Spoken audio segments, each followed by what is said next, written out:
Com apenas 27 anos de existência, ela causou furor por onde ela passou. Ela inspirou a criação da história, ela inspirou que literatos e poetas falassem dela por muito e muito tempo, e a verdade é que ela conformou as gerações seguintes.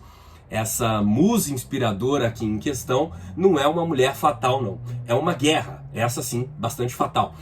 É a Guerra do Peloponeso, uma disputa travada entre os anos de 431 e 404 a.C., mas que tem muito a nos explicar sobre os conflitos contemporâneos e sobre a conformação do mundo ocidental. Vamos falar, portanto, de Guerra do Peloponeso. Muito prazer, minha caríssima, muito prazer, meu caríssimo. Eu sou Túlio Augustus, sociólogo e professor, e convido você a ser parte desse nada beligerante e sempre bastante pacífico canal. Clica aqui embaixo, se inscreve aqui, deixa os seus pacíficos comentários aqui embaixo e dá um like aqui no vídeo pra gente. Bom, a Guerra do Peloponeso é um conflito crucial para pensarmos a história da humanidade, não apenas porque ela conta a história do mundo grego, né, do mundo de onde provém muitas das nossas influências, né, da Grécia clássica, né, muitas das influências do mundo contemporâneo, do mundo ocidental, mas também porque ela é uma espécie de último grande acontecimento durante o período do apogeu da Grécia Antiga, né? Grécia e sobretudo Atenas na antiguidade era uma espécie assim de capitais do mundo, né? De centro do mundo naquela época. E a Guerra do Peloponeso ela meio que põe fim a isso, né? A guerra, como muitos conflitos cruciais ao longo da história, ela começa com eventos absolutamente desimportantes, né? Como eu falei, é um conflito que dura 27 anos, né? Tem 3 fases e começa com uma disputa local numa cidade bastante periférica, que é a cidade de Epidâmalos, e que tem uma disputa ali entre oligarcas e democratas que estão se debatendo sobre o melhor modelo de organizar a vida política na cidade. E uma parte desse grupo vai bater na porta de uma cidade do lado, que é a cidade de Córcega. E eles vão lá, olha, vocês não querem nos ajudar ali na nossa disputa que a gente está travando ali na nossa cidade. E Córcega recusa, dizendo, olha, isso não é problema meu. Basicamente porque os gregos, as grandes potências do mundo grego, na época, que eram Atenas e Esparta, você já ouviu falar delas certamente, elas tinham estabelecido que haveria uma trégua entre elas. Olha, não vamos brigar durante pelo menos 30 anos, né? Vamos ficar 30 anos em trégua aqui, porque os conflitos entre essas duas potências, entre essas duas polis, já tinha deixado mortos demais, prejuízos demais, e portanto eles acreditaram que era melhor ficar um tempo aí vivendo na paz. Portanto, Córcega recusa auxiliar essa parte aí do pessoal de Epidêmalos que bate a sua porta. Mas eles não desistem e eles vão bater na porta de uma cidade ao lado, da cidade de Corinto, essa sim, uma cidade maior, né? E Corinto resolve que vai ajudar, envia uma esquadra para ajudar esse conflito civil lá em Epidâmalos. Aí que a Arapuca estava armada. Por quê? Porque Córcega, que já havia colonizado Epidâmalos, sente que Corinto está meio que metendo o bedelho onde não deveria, porque afinal de contas aquela era uma espécie de zona de influência de Córcega, né? Como se Córcega dissesse para Corinto, olha, vocês sabem que eu já colonizei essa cidade aqui, né? Ela já foi colônia minha e agora você vem auxiliar ela, você está passando por cima de mim. E aí Córcega declara guerra a Corinto. O problema está armado porque Corinto fazia parte da chamada Liga do Peloponeso, que era uma aliança político e militar estabelecida entre as cidades ali da região do Peloponeso, que era o norte da Grécia Antiga, e que era capitaneada por Esparta. Esparta, você sabe, foi uma grande potência militar do seu tempo, né? Uma infantaria tida como imbatível. E nessa aliança, que era comandada por Esparta, dizia-se que em caso de conflito, a Esparta poderia requisitar 1/3 do exército das cidades participantes da Liga, né? Quando Córcega se sente ofendida por essa participação de Corinto no conflito lá em Epidâmalos, ela declara guerra a Corinto e Corinto vai pedir ajuda, você acha para quem? Né? Para o seu irmão mais velho, mais forte, né? Que era a cidade de Esparta. E aí os espartanos entram no conflito.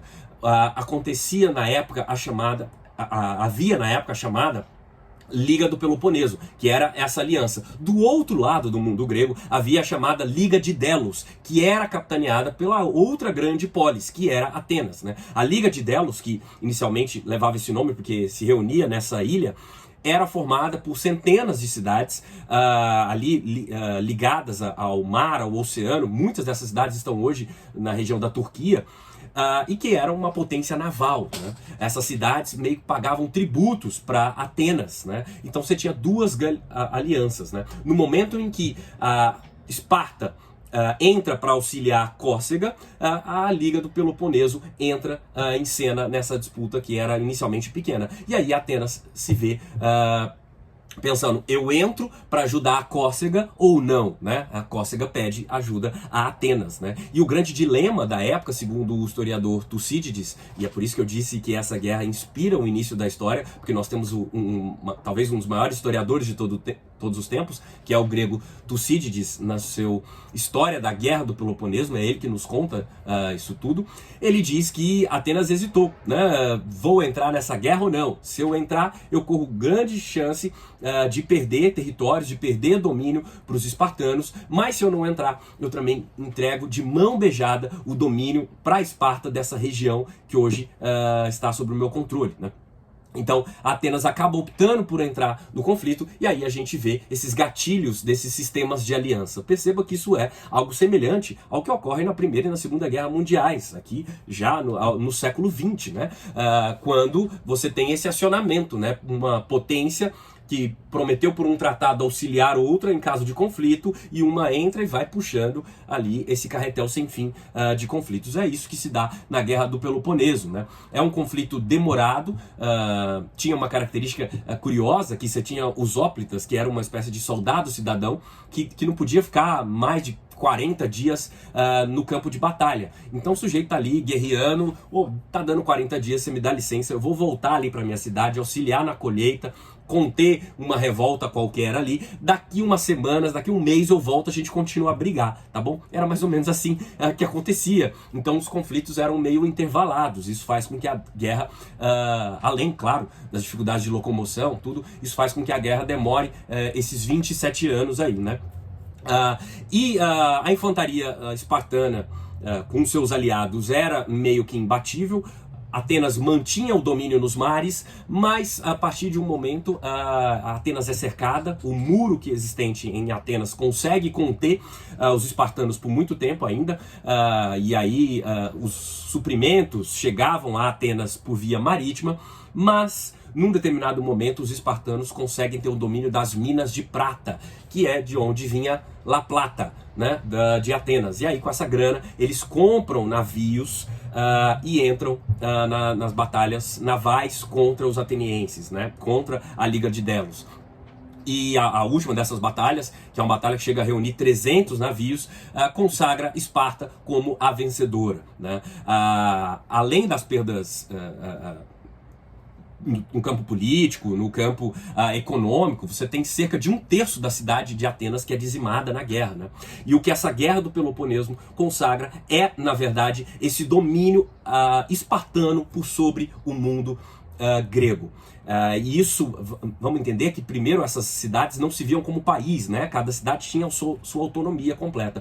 Mas o que isso consagra também é uma decadência, porque essa briga entre gregos vai enfraquecer as defesas para um inimigo ainda mais poderoso que estava ao norte, que era o Império da Macedônia. E aí, nas décadas seguintes, primeiro o Filipe II e depois o seu filho, o Alexandre o Grande, vão conquistar o mundo grego, vão conquistar Atenas, e vai ser o fim ali daquele período áureo da Grécia Antiga, né?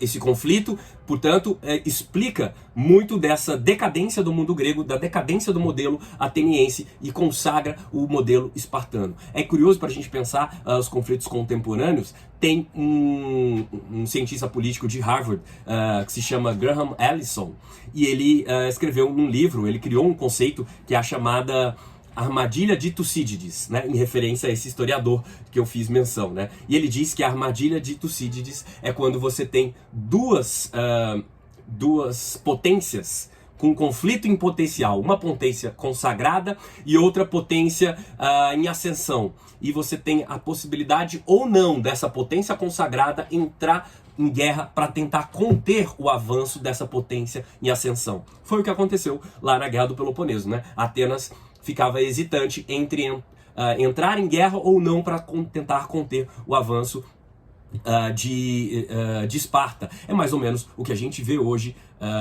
no campo da política internacional, na disputa entre os Estados Unidos e a China. E aí, vale a pena aos americanos entrar num conflito direto com a China para tentar conter a expansão chinesa, ou é melhor evitar um conflito e deixar os chineses irem expandindo e ameaçando essa potência já consolidada? Esse é um conceito contemporâneo chamado armadilha de Tucídides. Dá pra gente pensar as relações do mundo contemporâneo a partir dele. Fico por aqui, um abraço, não entre em guerra e até a próxima.